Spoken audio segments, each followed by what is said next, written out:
This video tells the story of one of those bizarre challenges that boat builders face from time to time. The connection with Fleming yachts may seem a bit of a stretch, but to arrive at where we are today, we need to connect historic dots, and this is one of those dots. In 1962, I was working in Hong Kong, where I joined the Royal Hong Kong Yacht Club, founded in 1890 and located on Kellet Island in the harbour. Here I sailed different types of dinghies, and through people I met, was invited to join the fledgling American Marine boatyard, thus starting my career in the boat business on June the 1st, 1962. The yard was situated well out of town and only accessible by boat.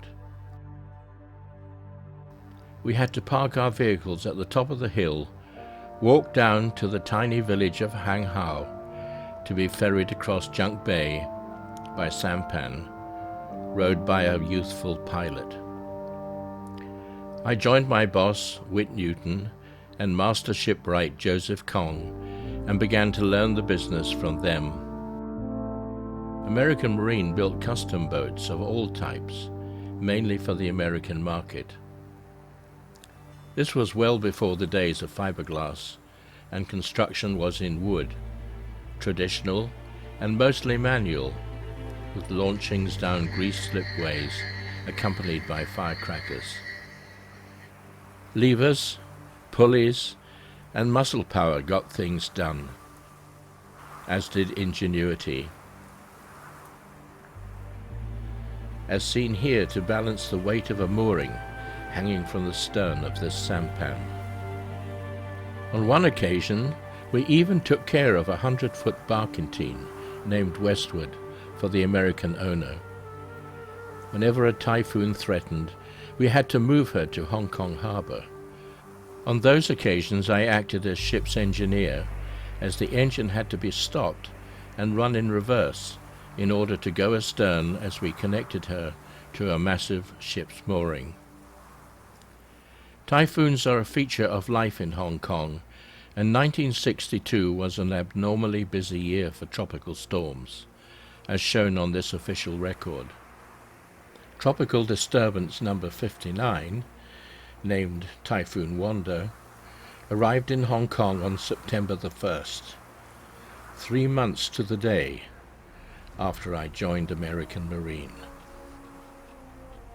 Wanda was a super typhoon, 1,000 miles in diameter, and was one of the most powerful storms ever to hit Hong Kong.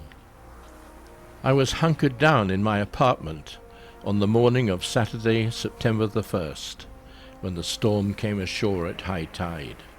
Mid-morning, its eye passed directly over the territory, and I could not resist the temptation to sally forth in my Volkswagen Beetle to take advantage of the temporary calm to investigate, snapping pictures as I went.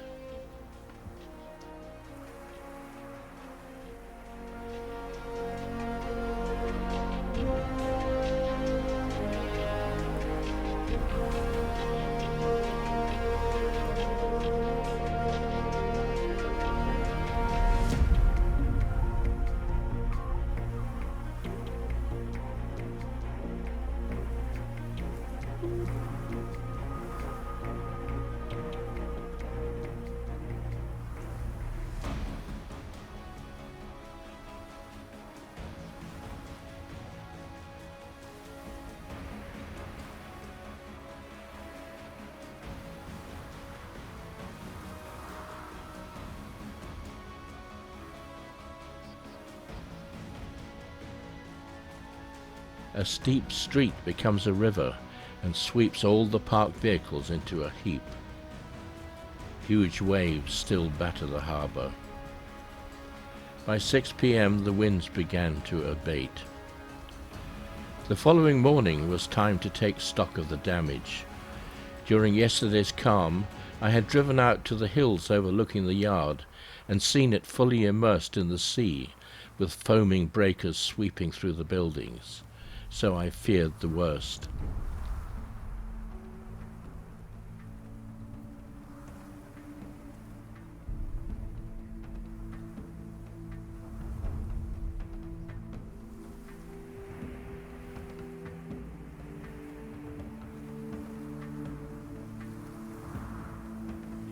Sheets of tin ripped from the roof were scattered over the hillsides and beaches.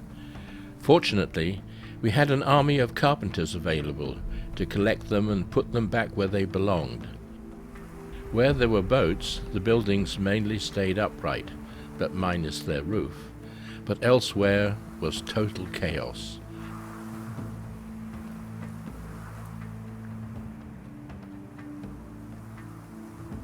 The waves had undermined the seawall and caused the floor to collapse.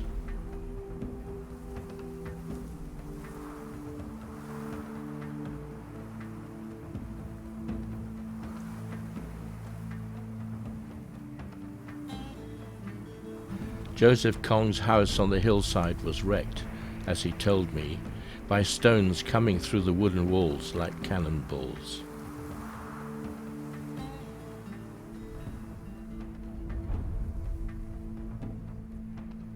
We were building a line of trawler-style boats called the Chantyman, which were, in effect, a precursor to the famous Grand Banks, the first of which was produced the following year.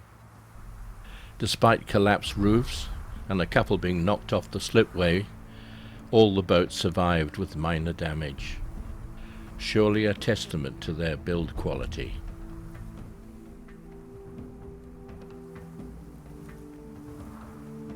The Typhoon came ashore at high tide, with an additional 6 feet due to water being pushed ahead of the storm and the low pressure causing a dome of water 100 miles across. The maximum recorded gust was 161 miles per hour. 130 people were killed, with 53 missing. 72,000 were left homeless. 572 small craft were sunk, and 24 ocean-going ships beached. 10.5 inches of rain fell. Despite this, in a testament to the resilience of the local people, by the end of the week, we, and indeed most of Hong Kong, were back in business. Some of the wrecked ships around the harbour took much longer to rescue, including this one, beached on the causeway leading to the Royal Hong Kong Yacht Club.